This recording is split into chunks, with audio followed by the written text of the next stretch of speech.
Bismillahirrahmanirrahim. Ticaret zakati. Zakat ayırışta ticaret tovarlarını qaysı bahada hesaplaymiz?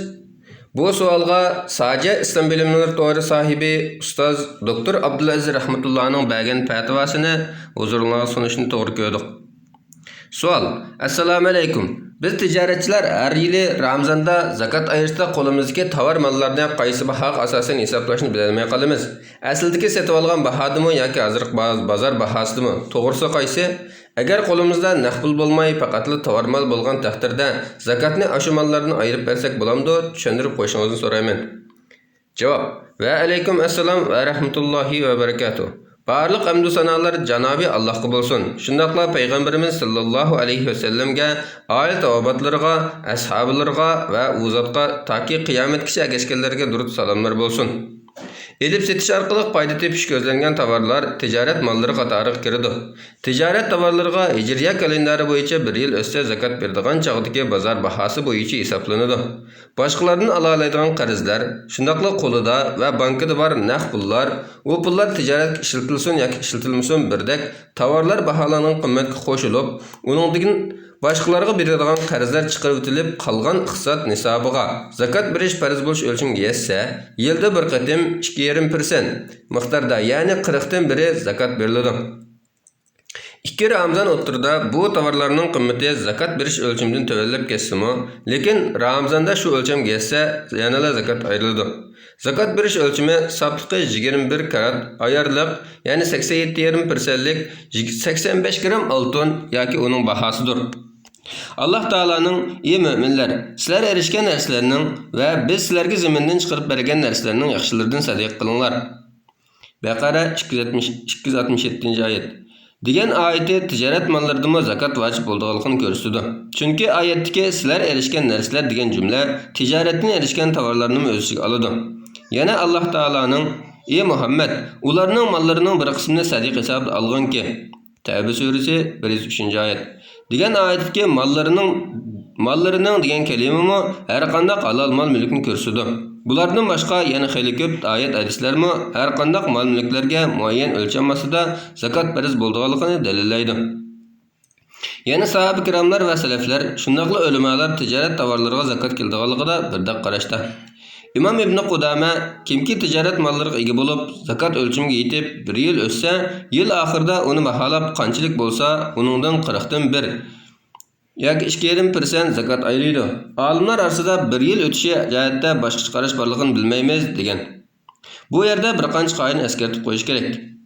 Zakat ayriladigan mal mulkni bir-biriga qo'shib jamlash qoidasi. Masalan, qo'ldagi tovar mallar qimmatini qo'ldagi naqd pulga qo'shib, uningga yana boshqalarning alalaydigan qarzlarini qo'shib, hamman jamlab zakat ayiradi. Zakatı ayriladigan mal mulkning bir yil ichida ozib ko'payib o'zgarishidan qat'iy nazar, yil oxirgi qimmati hisob qilinadi. Qo'shilgan payda asl sarmoyaga tava bo'ladi. Ya'ni payda yil ichida qo'shilgan bo'lsa-mu, ana sarmoyaga qo'shib yil oxirida zakat ayriladi. Paydaning qo'lga kelganiga bir yil o'tishi kerak emas. Tijoratda payda chiqsin yoki ziyon chiqsin, tijorat mallari o'lchamga yetsa zakat ayirish farz bo'ladi. Zakatni hijriya kalendari bo'yicha hisoblab berish afsiz bo'lganda, miladiya kalendari bo'yicha yilda bir hisoblasi bo'ladi. Lekin 2,5% o'rniga 2,575% miqdorda ayirsa bo'ladi. Olimlarimiz zakat ayriladigan mol mulkda tövendagidek shartlar tepilish kerak deb qaraydi. Mazkur mol mulk zakat bergishining to'liq ig'dorchiligida bo'lgan bo'lishi, avvatgan yoki avish ehtimolligi bor bo'lgan mulk bo'lishi, odatdagi turmush ehtiyojini oshgan mulk bo'lishi, to'lash vaqti kelgan qarzlardan xoli bo'lishi, ig'dorchilikqa bir yil to'shgan bo'lishi, ziroat, chorva va kon boyliqlarda undaq shart yo'q. Bir yil to'shganda mol mulk zakat berish o'lchamiga yetgan bo'lishi, halol mol mulk bo'lishi, chunki Alloh nopokni qabul qilmaydi. Ticaretçinin qo'lidagi mallarda yuqorqi shartlar tepilishi yoki tepilmasligi zakatini ayiradigan mal mulkning miqdorini belgilaydi. Tövende yuqorqi shartlar va qoidalarga asosan ticaretçinin qo'lidagi mallarning qanchalik qismiga zakat ayiradiganligini misol bilan yo'ritib o'taylik. Birinci, mal-mülkning tijorat meli yoki tijorat meli emasligini bekitishda niyat alg'iliq rol o'ynaydi. Shunglashqa, o'zi minishga bir mashina yoki o'ltirishga bir uy setib olib foyda qiladigan bo'lsa, setib o'tarman desa, uning zakot kelmaydi. Ammo bir mashinani yoki bir uyni elib setib foyda olish maqsadida setib olib, sotquchi bo'lgan orliqda haydab yoki o'ltirib ishlasimi, uning zakot keladi. Qachoniki sotmay ishlatishni qaror qilsa, ondan uning zakot kelmaydi. Bu vajdan tijorat ishlarini elib berishda lozimlik bo'lgan ambar, do'kon, saramjon, uskuna, saymon, mashina va zavod qatorliq yolg'iz yoki tovar bilan setish maqsad qilinmaydigan narsalar tijorat mollari qatoriga kirmaydi. Masalan, sotmay tijoratda ishlatadigan 100 tonatqu yoki 20 mashina yoki 1 million tovar yoki tovar ishlab chiqaradigan zavod korxona bo'lsa, buning qimmati tijorat meli qatoriga kirmaydi. Ya'ni zakot ayirishda uni hisoblamaydi. Chunki bu ishlatadigan saymon bu turdagi narsalarni setib olish uchun to'lab qo'yilgan pullarga o'xshash. Ammo yolg'iz yoki tovar bilan birga sotadigan zavod, korxona 100 tonatqu yoki 20 mashina yoki 1 million tovar bo'lsa, bu tijorat meli qatorida hisoblanib zakot ayriladi. Bu ikki turni bundaq ayirish mumkin. Atir tijoratchisi atir saqlashga olgan shishalarga zakot kelmaydi. Atirni qochlab sotadigan shishalarga zakot keladi. İkinci, ticaretni elib berishda ishlatilmay, elib setib tijorat qilishmi ko'zlanmagan, ammo uzun muddat kirim qilishni ko'zlab mablag' solingan narsalar. Masalan, boshqalarga ijara berilgan zamin, bino, mashina, shundaqla ishlab chiqarish zavodlari qatorliqlarga tijorat tovarlari qatorida zakot kelmaydi. Uningdan kirgan kirimga zakot keladi. Bularni setib etgan taqdirda uning puli qo'lidagi naqd pul qo'shib zakot ayriladi. Aslida olimlar ijara berilgan uy, do'kon, kiraga ayrilgan mashina va boshqa qatnash vositalari, shundaqla ishlab chiqarish zavodlari, turli uskunlar qatorliq narsalarning hammini kirimdan foydalangan narsalar deb ayirib turga ayiradi. Bularning zakotini qanday ayirish masalasida bir qism olimlar shu narsalarning qimmati baholanib butun qimmatiga kirimi bilan qo'shib 2,5% miqdori zakot keladi deb qaragan. Yana bir qism olimlar topgan pulga, kirgan kirimga ziroat mahsulotlarining o'lchami bo'yicha zakot keladi deb qaragan. Ko'pchilik olimlar shu narsalarning qimmatiga zakot kelmaydi, topgan pulga, kirgan kirimga zakot keladi deb qaraydi. Biz yuqorida shu ko'pchilik olimlarning qarashini tanladik. Payg'ambar sallallohu alayhi va sallam zamonida Abu Bakr, Umar va Osmon radhiyallohu anhulardek sahobalarning ijaraga beradigan zaminlari bor edi. Ulardan ijara bergan zaminlarga zakot berganligi rivoyat qilinmagan. Dünya zakat şer'i ayetimi, İslam fiqhi komitetimi mush qarashni tutgandir. Üçüncü, yangi bino qurilishi, zavod, korxona qatorliq texi bitmagan, qurilayotgan narsalar. Bular ikki turga ayriladi. Biri, tijorat ishlarini elib berishda ishlatilgan ambar, bino, do'kon va zavod, korxona qatorliqlar. Bular zakot ayriladigan mal qatoriga kirmaydi. Yana biri yasilib bitgan tovar sifatida setiladigan narsalar. Masalan, bino yoki do'kon yoki zavod selinayotgan, qurilayotgan, bitganda setiladigan bo'lsa, bu narsalar har zamonda zakot berish vaqtida muvofiq bozor bahosida baholanib, zakot ayriladigan mal qatoriga qo'shib o'tiladi.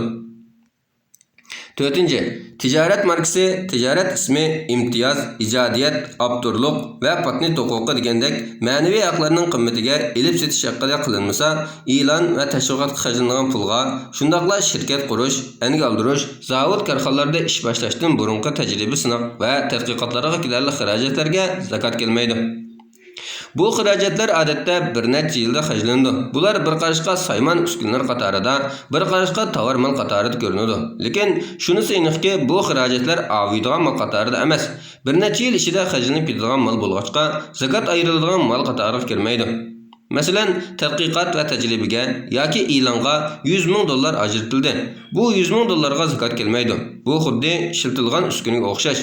Buning asliga zakot kelmagandan keyin buning 50,000 bu yil chiqim qilinib, qolgan 50,000 kelar yili chiqim qilinadigan bo'lsa-mu, kelar yilga tava bo'lgan 50,000 agar uni boshqa ishga ishlatmasa, o'xshashda zakot kelmaydi. Xuddi $10 bir saymonni tijorat ishlatadigan bo'lsak, bir yil o'tganda $5 quprab, $5 qimmat qolgan bo'lsa-mu, lekin aslida ishlatiladigan saymon bo'lg'achqa, uning zakot kelmaydi. 5. Tijoratga aloqador boj va rasmiyat pullari. Yana majburiy tijorat sug'urtasi va shu qatorliq ishlar uchun to'lash kerak bo'lgan chiqimlarga zakot kelmaydi. Agar bir tovarni $100 ga to'psatqili bo'lgan bo'lib, buning $15 davlatga boj to'lanadigan bo'lsa, bu tovarning qimmati $85 hisoblanadi. Ya'ni davlatga to'laydigan boj zakotni hisoblashda umumiy summadan chiqarib o'tiladi. Bir öyni 100 ming dollarga satqılı bo'ladigan bo'lib, setishda satqıcı 4% baj yoki rasmiyat to'laydigan bo'lsa, zakat hisoblaganda 96 ming dollar bo'yicha ayriladi. Chunki u uyning haqiqiy qiymati 96 ming dollardir. 6. Baj va rasmiyat pullari jamiyatning boy va yo'qsul kishilarga sarf qilingan bo'lg'achqa, ya'ni baj sarf qilingan o'rinlarni davlat belgilaydigan bo'lg'achqa, baj va rasmiyat pullarini zakatga hisoblashga bo'lmaydi. Vaholanki, zakat ismi, zakatning o'lcham va shartlari bilan elinib, Alloh taolo kitobida bekitgan o'rinlarga berilishi kerak. Masalan, yuqorqi misoldagi uy sotgan puldan baj va rasmiyat uchun to'langan 4 ming dollarni yoki do'konda mal sotganga to'langan bajni zakatga hisoblashga bo'lmaydi. 7. Setilmaydigan narsalarni chiqarib o'tgandan keyin qo'liga kirganiga 1 yil o'tgan mallarni oltin yoki qog'oz pul hisobida baholaydi. Chunki tijorat mallarida oltin kumushda yoki chorva mallarda bo'lganidek belgilangan o'lcham yo'q. Ham shariat buni bekitib bermagan, shunga qimmati oltinga yoki qog'oz pulga sundiriladi. 8. Tijorat mallarini hisoblaganda top setiladigan narsalar hisoblangan kundagi top bahosi bo'yicha hisoblanadi.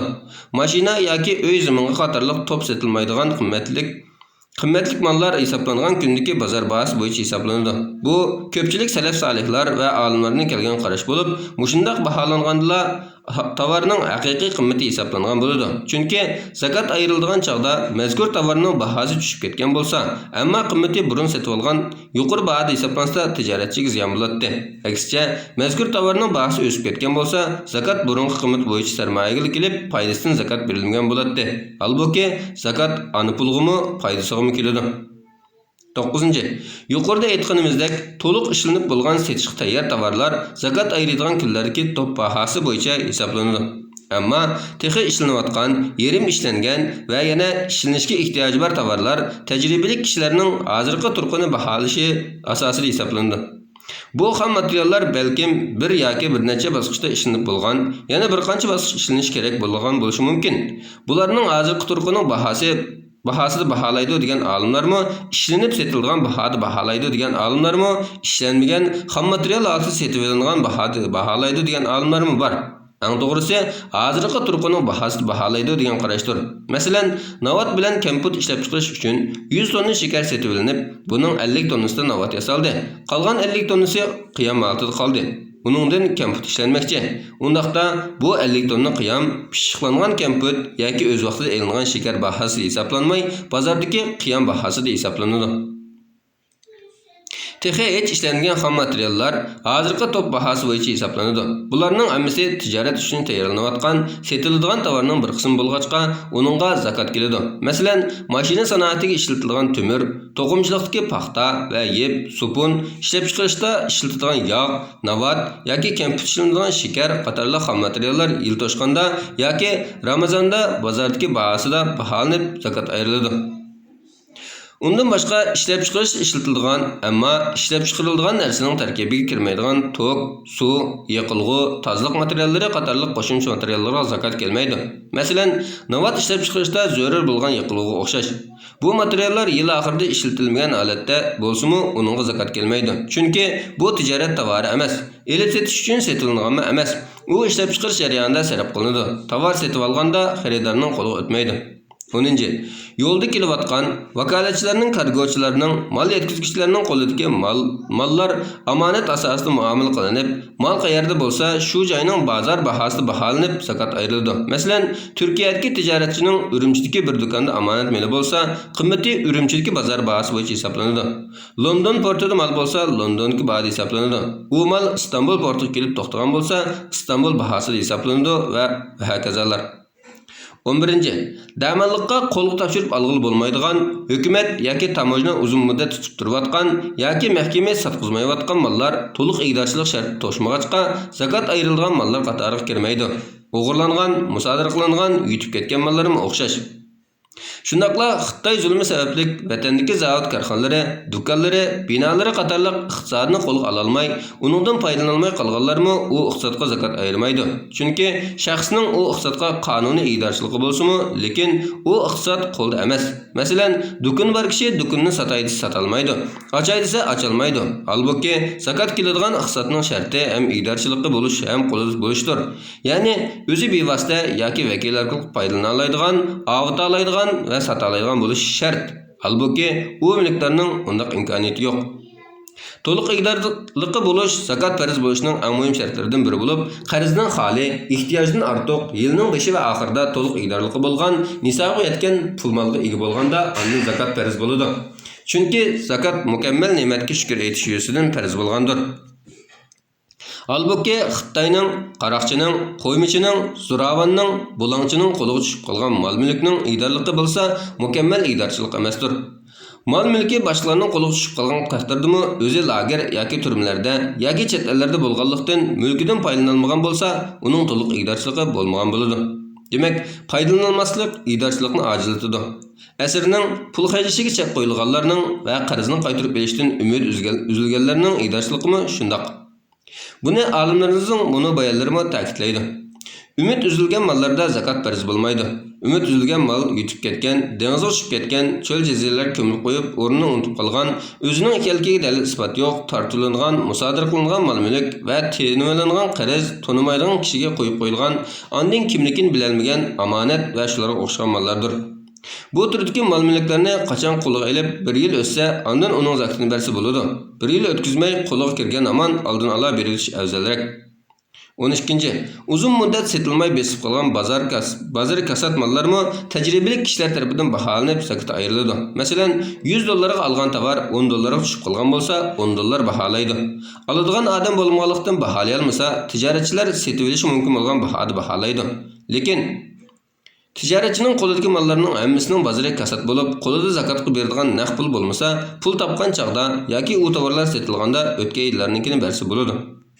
13. Biror narsa setib olish, yasish uchun boshqalarga oldin o'tkazib qo'ygan pullar zakalatmi shundoq. Setib olinmoqchi bo'lgan tovarning ishlatilishi qarab muomala qilinadi. Agar yuqoridagidek saymon va uskuna qatorida ishlatilgan narsalar bo'lsa, u pullarga zakat kelmaydi. Ishlab chiqarilgan xom materiallar yoki elib setilgan tovarlar bo'lsa, o'tkazilgan pul qanchalik bo'lsa, shuncha puldan zakat ayriladi. Alayliq $45,000 do'kon setib olgan. Hozir 20,000 topshirdi. Do'kon tutib qo'lga olganda 25,000 topshiradi. Bu ahvolda do'konga topshirib bo'lgan pulga zakat kelmaydi. Chunki bu saymon va uskuna qatorida ishlatiladigan narsa. Topshirmagan pul texnik qo'lida bo'lg'achqa 1 yilgacha shu yil Ramazongacha topshiradigan bo'lsa, qarz hisoblanib, uningga zakat kelmaydi. 1 yildan keyin topshiradigan bo'lsa, qo'lidagi pulga boshqa pullar bilan qo'shib zakat beradi.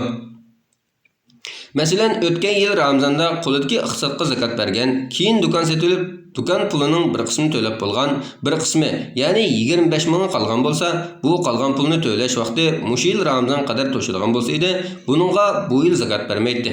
Agar to'laydigan vaqti bu yil Ramazondan keyin yoki qolganini bir necha yilga bo'lib beradigan bo'lsa, bu pulga to'lash vaqti kelguncha zakat beraveradi.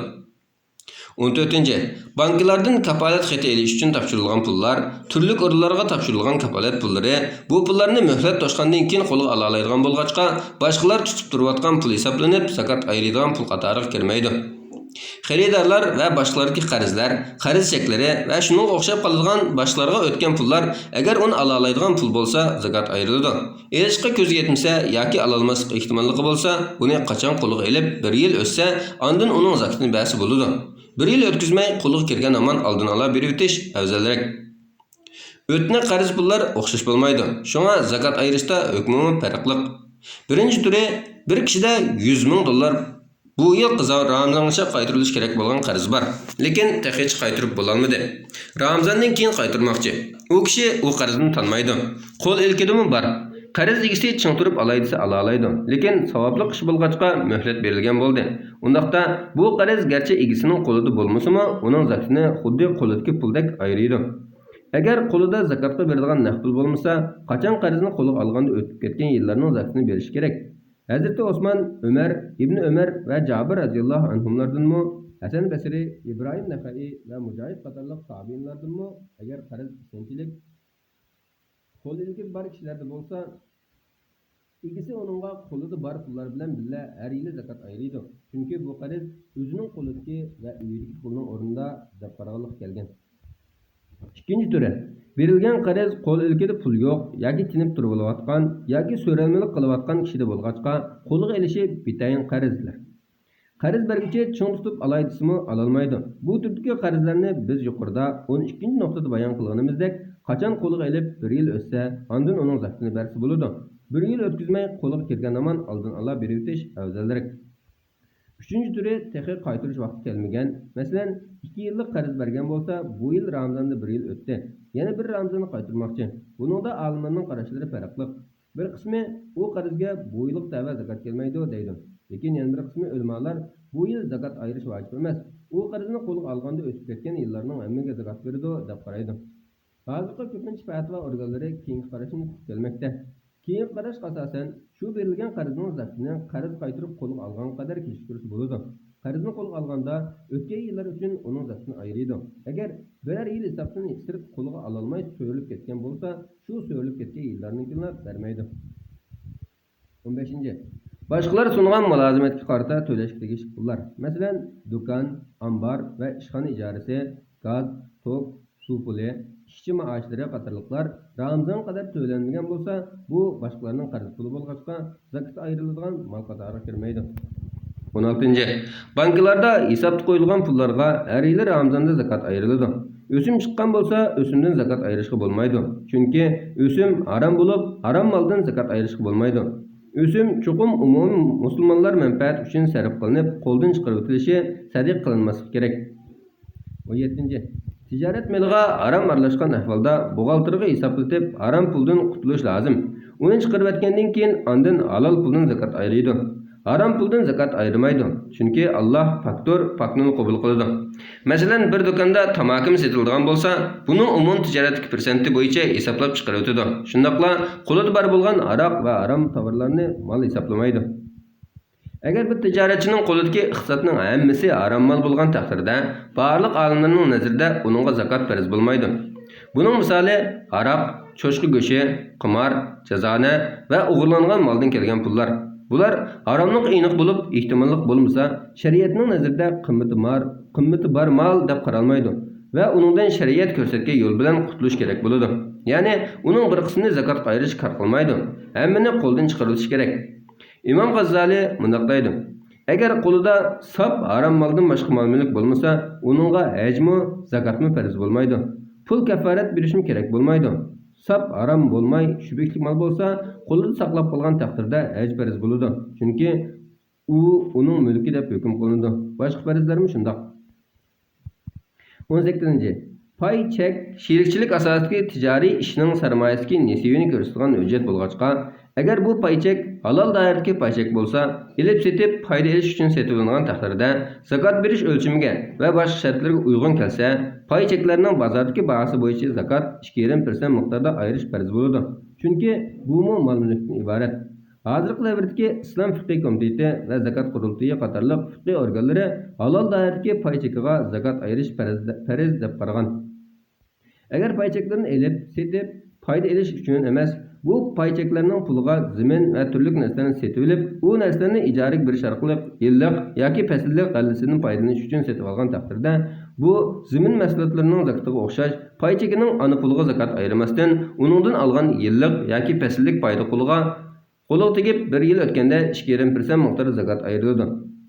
Agar pay cheklarni elib setib foyda olish uchun yoki bu pay cheklarining puliga zimin va turli narsalarni elib setib foyda olish uchun setib olgan bo'lsa, uningdan tijorat mollaridan zakat ayirgandek zakat ayriladi. Ya'ni har yili zakat berish vaqti kelganda pay chekining bozordagi bahosi bo'yicha qimmati va uningdan olgan foydadan 2,5% miqdorda zakat ayriladi. Agar yil to'shmasda pay cheklarni setib etgan taqdirda, uning pulini qo'lidagi pullarga qo'shib zakat bergan vaqti kelganda hammasidan bir aql zakat ayriladi. Haram aralashgan ishning pay cheki bo'lsa, yuqorida haram aralashgan tovarlar haqidagi usul bo'yicha tozalab, ondan zakatni ayiradi. 19. Zoyimlar. Jazonlik muomala bo'lib, islomga uyg'un deyilgan zoyimlarmi sog'lom emas. Shunga bu sohaga kirganlarga chekinish tavsiya qilinadi. Ammo halol zoyim topilsa, zoyimni elib setib, foyda olish uchun setilgan taqdirda, har yili zoyimning bozordagi bahosi bo'yicha zakat ayirish farz bo'ladi. Chunki bu mol-mulkdir. Agar bu zoyimlar tijorat zoyimlari bo'lgan taqdirda, zakat u zoyimlarning umum puliga emas, kirimiga keladi. Bu ahvolda ijaradan kirgan kirimni qo'lidagi iqtisod qo'shib, yil oxirida 2,5% zakat ayiradi. Arada bu zoyimlarni setib etsa, butun pulni qo'ldagi pullarga qatib, hammasidan 2,5% miqdorda zakat ayiradi. 20.